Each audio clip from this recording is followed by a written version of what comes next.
partie, nous voulons poursuivre maintenant avec l'homme étant esprit, mais qui a dégradé, qui vient de perdre sa position, il vient de perdre la sanctification.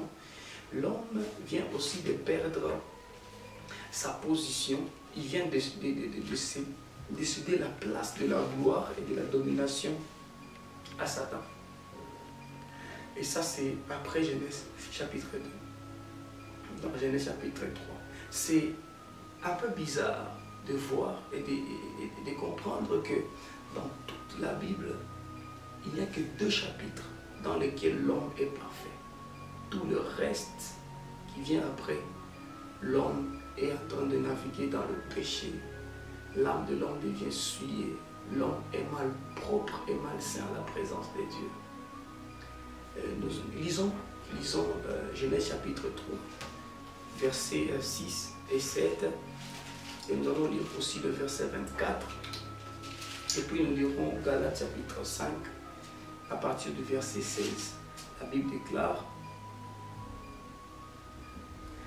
la femme vit que l'arbre était bon à manger et agréable à la vue, et qu'il était précieux pour ouvrir l'intelligence. Elle prit de son fruit et en mangeant, et elle en donna aussi à son mari qui était auprès d'elle, et il en mangea. Les yeux de l'un et de l'autre s'ouvrirent et connurent qu'ils étaient nus, et ayant eu des feuilles de figuier, ils s'enfirent des ceintures. Verset 24, c'est ainsi qu'il chassa Adam du jardin d'Éden pour qu'il cultivât la terre.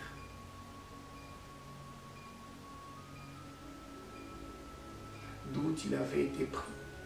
C'est ainsi qu'il chassa Adam et qu'il mit à l'orient du jardin d'Éden le chérubin qui agite une épée flamboyante pour garder le jardin et l'arbre de la vie. Galates chapitre 5, verset 16, la Bible déclare: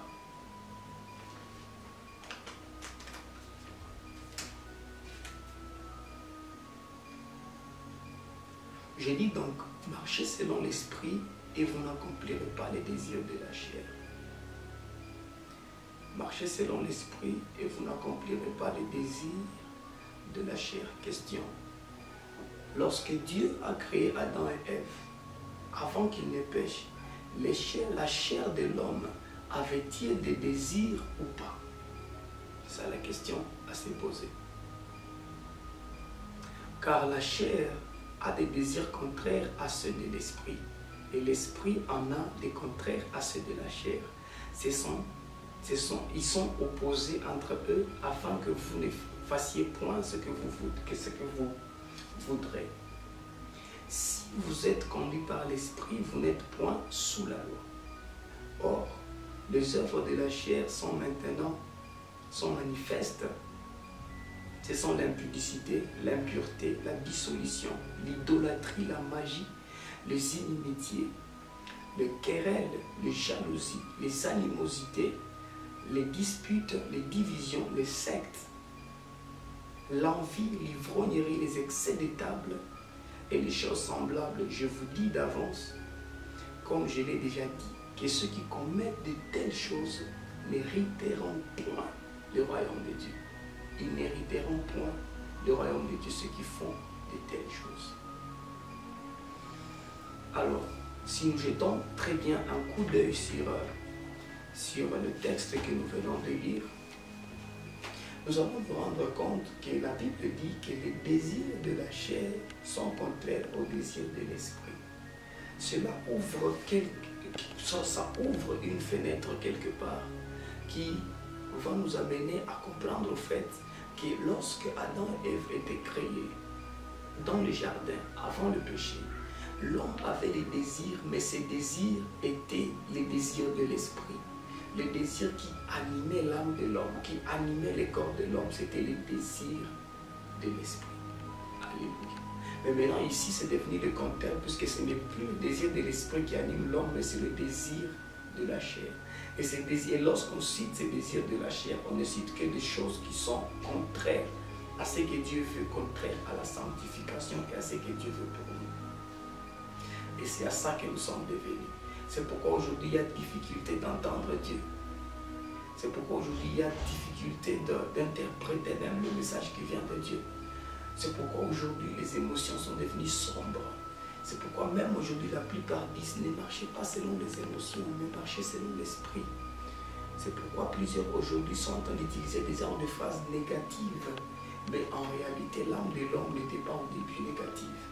C'était un véhicule par lequel Dieu faisait transmettre ce message. C'était le véhicule qui transporte le message de Dieu.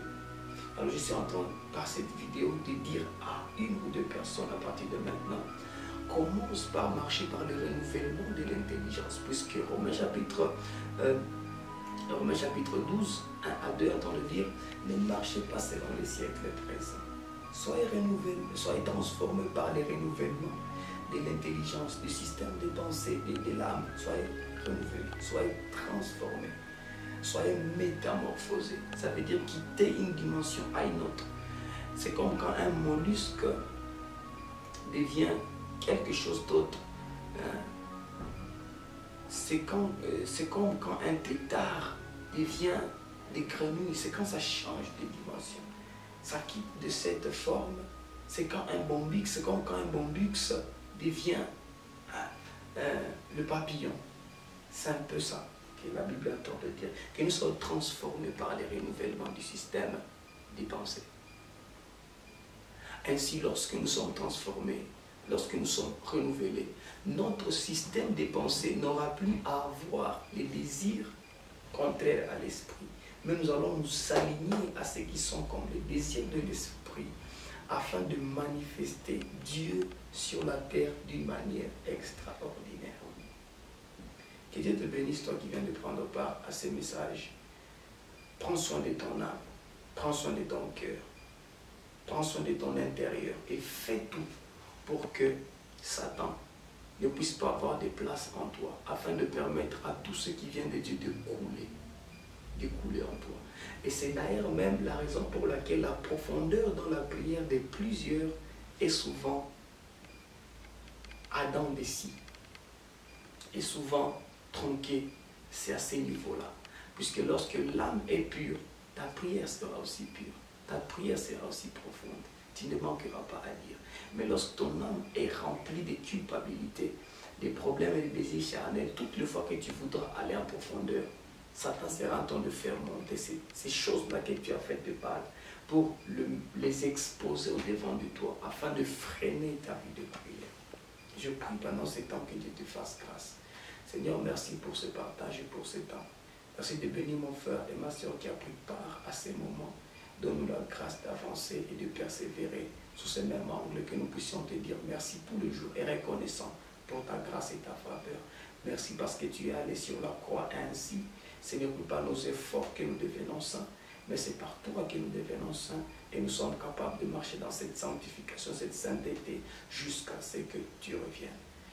Merci Seigneur de gloire car tu reviens bientôt et tu es en train de nous préparer pour cela afin que tu puisses rencontrer des hommes et des femmes bien préparés pour la gloire de ton Seigneur. Merci pour ta vie et merci pour tout le monde et nous nous disons à très prochaine.